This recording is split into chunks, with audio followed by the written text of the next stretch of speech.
Gimana nih Bang, dengan statementnya waktu di TikTok itu ya? Keluh kesahkah yang Abang rasakan selama ini menangani Abu Salim ini? Sebenarnya bukan keluh kesah ya, bukan. Itu bukan keluh kesah saya, bukan. Cuma itu pertanyaan kalian itu sudah 2 hari. Ketika saya live kan ada yang nonton sampai 300-400 orang kan. Semua bertanya, Agus kenapa sih nggak datang? Nggak tahu terima kasih banget, udah dibantuin tapi nggak datang gitu kan. Saya jawab, Agus itu sebenarnya nggak kita harapkan datang. Jadi kalau mau datang, datang aja. Memang ada perkataan merepotkan. Artinya merepotkan kalau dia datang kan harus kita jemput ya. Tapi karena dia tidak terlalu kita butuhkan juga, lebih baik kan dia kan kurang sehat, ya udah di rumah aja. Tapi pendukung keras Agus merasa si Agus itu saya rendahin.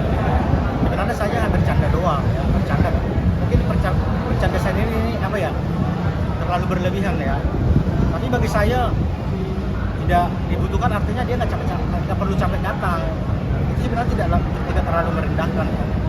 Tapi ada yang memelintir saya merendahkan, ya sudahlah, terserah pendukung aku saja. Padahal saya udah bilang, sekalipun saya berkata begitu, hak Agus tetap saya perjuangkan sampai tuntas, saya bilang tetap saya sampaikan begitu. Tapi kalau untuk datang ke rumah duka, kalau mau datang silahkan datang. Memang ada bercanda, buah kelengkeng ini habis nanti ya kan. Itu hanya sarkas doang sih.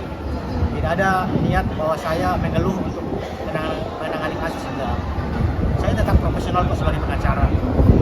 Bang, artinya dengan statement itu digeruduk netizen. Gimana Bang, kayak hampir kena mental dengan gerudukan netizen by DM atau di Nah, memang ada DM sih ya, ngajak akan saya bunuh kamu, akan saya jumpai kamu, akan saya itu ajakin one day one, atau apa sih yang istilah dari suku timur sana yang bawa pedang itu kan. Saya nggak tanggapin karena aku tidak kenal mereka. Paling ada pesan itu saya hapus supaya istriku tidak melihat. Tapi nanti kan jadi gangguan sama istri saya kan. Ini suamiku kok diancam-ancam, saya hapus semua, saya nggak ada takutnya. Karena bagi saya mati dan hidup itu sudah ditentukan Tuhan ya. Mau kita mati seperti apapun sudah ditentukan. Kalau Tuhan mengizinkan saya mati dibunuh, berarti itu sudah ketentuan Tuhan ya. Jadi saya nggak ada takutnya. Mereka bisa membunuh tubuh saya, tapi jiwa saya mereka tidak bisa bunuh. Itu aja sih. Jadi ancaman-ancaman itu tidak membuat saya terganggu enggak. Justru saya semakin senang sih. Senang juga sih. Apalagi akhir-akhir ini sudah mulai membaik ya. Mereka jadi sudah berbicara apa adanya, jujur. Jadi mereka jadi fans juga. Dari awalnya membuli, sekarang udah mulai membaik. Gimana sih Bang, artinya untuk kasus ini sendiri berjalannya kan Bapak sudah tidak ada, nanti seperti apa penanganan kasus Agus Salim ke depannya? Jadi untuk kasus Agus ini, saya sudah memang mengajukan permohonan kepada tim manajemen yang paling berhak menentukan diambil atau tidak.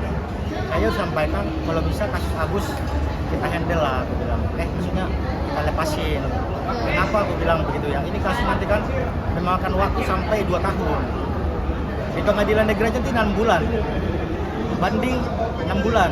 Kasasi lagi kan. Lagi nanti itu 1 harian loh. Kita ke Tangerang nanti pasti ada uang bensin. Isi minyak mobil berapa 300.000 ya. Kita misalnya sidang jam 10, itu belum tentu jam 10, ngaret sampai jam 2. Selesai jam 4. Dari jam 4 ke rumah malam. Jadi sangat membuang waktu, baru golnya pun tidak ada. Golnya artinya kita dulu kalau menangani perkara yang lain ya, ada success fee yang kita tunggu. Success fee ini lumayan loh kalau kita berhasil, bisa beli rumah 2 unit, bisa beli mobil cash, mobil-mobil yang harga 1 miliar ya bisa. Karena success fee kita itu bisa mencapai 3 miliar dari perkara yang profit ya. Tapi untuk kasus Agus tidak ada. Oke lah, nanti Agus memberikan ini Pak Juda untukmu 10 juta uang terima kasih.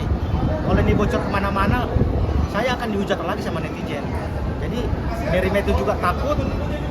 Sementara kita butuh biaya hidup ini ya, butuh biaya menggaji admin, OB, setoran ke rumah, bayar kontrakan bagi yang kontrak, kos kan. Jadi saya realistis saja sebagai kepala yang menangani perkara Agus. Jadi saya minta kalau bisa bukan apa-apa kita lepasin aja gitu lah. Itu memang Tapi belum kita meetingkan.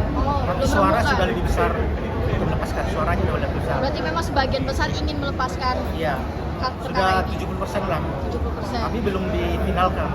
Dengan berbagai banyak pertimbangan tentunya. Iya, tentunya kita dari segi keuangan ya. bukan ya, kita nggak mikirin moral atau apa gitu, enggak, kita realistis aja dari keuangan karena kita sewa kantor, listrik semua bayar, nggak ada yang gratis. Sama, selain itu mungkin sisi apa lagi sih Bang yang akhirnya memberatkan oke kita lebih baik tidak menghandle? Sisi paling beratnya sebenarnya tidak ada. Apa Jadi hujatan dari netizen atau bukan seperti apa? perhujatan itu tidak kita pikirkan karena khusus saja ya, jadi netizen tidak perlu tersinggung. Masyarakat yang menengah ke atas mendukung kita kok, banyak masyarakat menengah ke atas, tapi kalau menengah ke bawah terserah, karena juga menengah ke bawah kan bukan target kita ya, jujur aja, karena kita mahal, bayar kita itu di atas 150 juta. Itu banyak itu yang netizen curhat kerugiannya 100 juta, saya tolak karena tidak sesuai lagi. Jadi target kita itu memang yang kerugiannya di atas 5 miliar. Jadi apapun kata netizen yang tidak mempunyai keuangan, saya nggak mikirin gitu, kita realistis. Kalian bukan target market kita, udah. Memang agak kasar sih, tapi ini nyatanya harus diterima karena mereka juga menghujat kita pun asli aja lah keluar apa adanya. Cabut kuasa mungkin kita dalam minggu ini lah mungkin ya. Itu awalnya gugatan itu sudah selesai, saya konsep. Pak Ketua juga sudah periksa, Pak Ketua sudah bilang, oke, mantap, daftarkan data. Ketika kita daftarkan, ada gangguan dikit di masalah surat kuasanya. Jadi surat kuasanya itu pakai stempel ya. Ternyata nggak boleh hanya stempel dari Agus doang. Jadi harus ada kayak surat penetapan dari notaris. Notaris kan. Jadi kita harus ke notaris lagi, apalagi kita lagi bergabung ya. Udah deh, ke notaris kan pasti ngeteng lagi ya, tinggi lagi ya. Jadi ya sudahlah, lepasin aja deh.